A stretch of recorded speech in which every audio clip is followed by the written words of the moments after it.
L'un monte dans les sondages, l'autre les relativise. La popularité de François Hollande a bondi après les attentats. Il est crédité de 50% d'opinion favorable, plus 22 points, selon un sondage IFOP fiducial. Et sa cote de confiance grimpe de 20 points à 35%, selon TNS Sofres Winepoint. Son prédécesseur, Nicolas Sarkozy, a appelé à relativiser les sondages, un calcul dans un bocal dont on sait aujourd'hui dans tous les pays du monde que ça ne veut rien dire. L'ex-chef de l'État a déclaré sur Europe 1 que le pouvoir avait sous-estimé la menace qui suivait notre intervention en Syrie.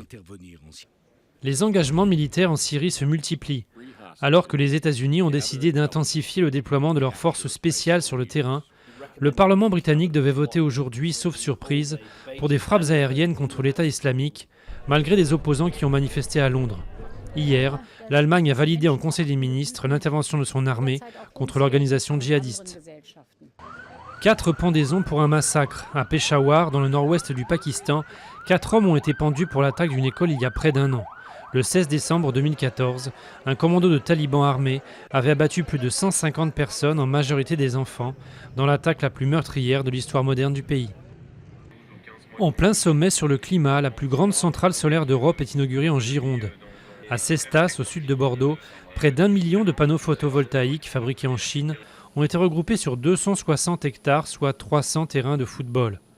La centrale va fournir l'équivalent de la consommation annuelle d'une ville de 300 000 habitants comme Bordeaux, en vendant l'électricité 105 € le mégawatt-heure.